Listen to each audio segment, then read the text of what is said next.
Press वार्ता रखी गई है? आज प्रोग्राम ये है कि अमित असोलिया जी आज राष्ट्रीय लोकदल ज्वाइनिंग कर रहे हैं और आगरा ग्रामीण से टिकट आती भी हैं और राष्ट्रीय लोकदल का कुनबा बढ़ रहा है।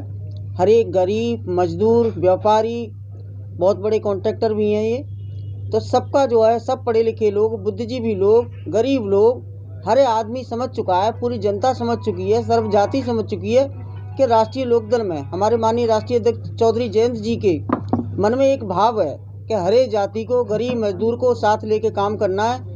और हमारी सरकार सन 2022 में समाजवादी पार्टी और लोकदल की सरकार आने वाली है और सबको मालूम है कि हित किस में है। राष्ट्रीय लोकदल में हित है।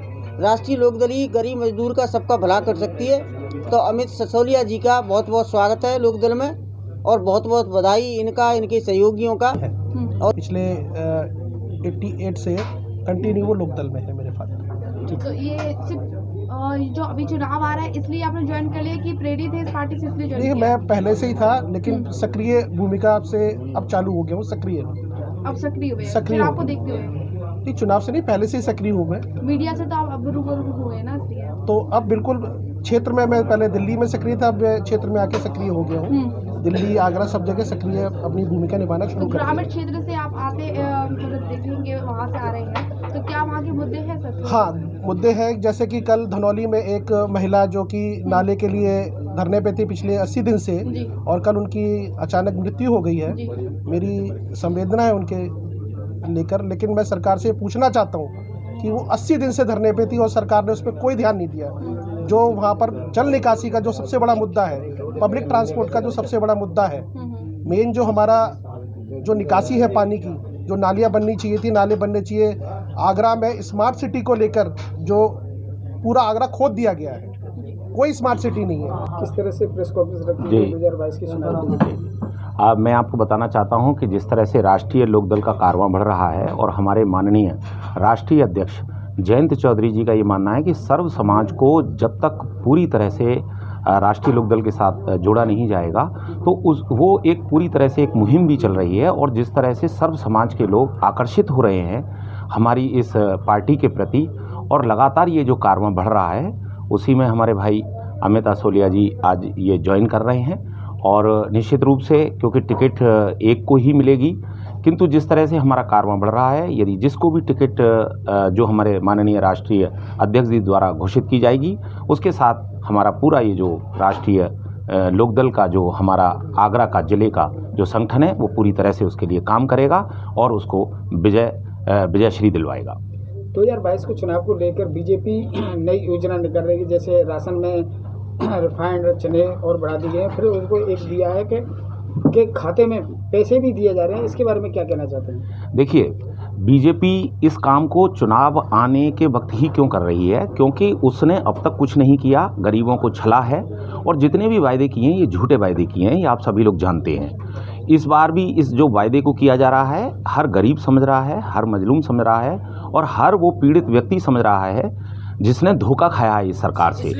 क्योंकि चुनाव के वक्त यदि आप थोड़ा सा, जब आपको चोट लगी और हल्का सा यदि आप टैक्स में कमी करके यदि पेट्रोल के दाम में कमी कर रहे हैं या डीजल में या गैस में एक लुभावने वायदे कर रहे हैं, तो ये जानते हैं कि यदि ये सरकार फिर आई तो फिर लोगों का शोषण करेगी।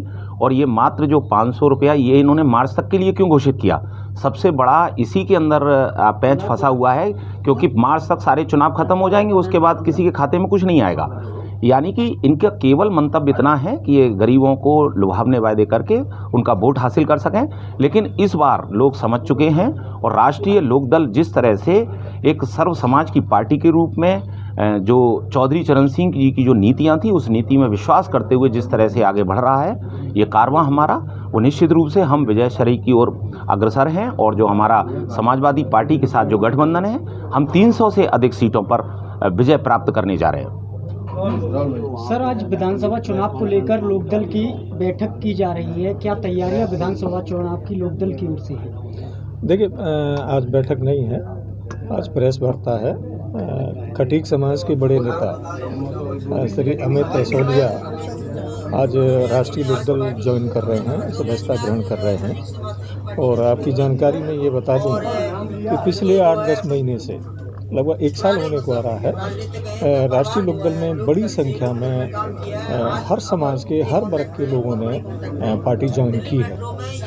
तो ये ज्वाइनिंग करना सिर्फ आगरा में ही नहीं, संपूर्ण उत्तर प्रदेश में और पश्चिमी उत्तर प्रदेश में और पूर्वांचल में भी भाजपा के बड़े नेता MLC रहे हैं और उनके कई फ्रंटल सेंटरों के जो लोग अध्यक्ष रहे हैं, ऐसे लोगों ने और मुस्लिम समुदाय के बहुत बड़े बड़े नेता पश्चिमी उत्तर प्रदेश में राष्ट्रीय लोकदल ज्वाइन कर चुके हैं। तो ये जनता का एक बदलाव है और बदलाव की ये जो बयार है, उसके साथ सब राष्ट्रीय लोकदल के जो पुराना कुनबा है वो एक मंच पे आ रहे हैं और मजबूती प्रदान कर रहे हैं। लोकदल का एक नारा चल रहा है, आतंक का होगा अंत, आ रही है जयंत। किसके आतंक की बात कर रही है लोकदल? देखिए, बीजेपी ने ये आतंक फैला रखा है धर्म की राह। पिछले समय की बात ही, पिछले लगातार हमारे पार्टी में लोग शामिल हो रहे हैं। आज अमित सिसोदिया जी शामिल हुए पार्टी को एक वो हिम्मत मिलेगी, ताकत मिलेगी। और अमित सिसोदिया जी बहुत ही जुझारू सामाजिक कार्यकर्ता नेता भी हैं।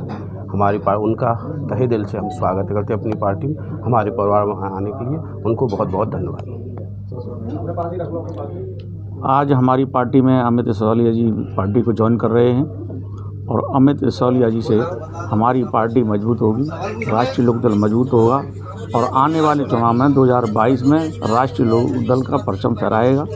क्योंकि राष्ट्रीय लोकदल इस वक्त कुनबा बहुत बढ़ जा रहा है और समाजवादी पार्टी और राष्ट्रीय लोकदल के गठबंधन से भारतीय जनता पार्टी के प्रत्याशियों की जमानत जब्त होगी और राष्ट्रीय लोकदल समाजवादी पार्टी के प्रत्याशी भारी मतों से विजयी होंगे। 2022 हमारी है किसान सरकार, अब की बार किसान सरकार, इसलिए नारा है। और जयंत चौधरी के हाथ मजबूत कर रहे हैं। चौधरी चरण सिंह की नीतियों को मानने वाली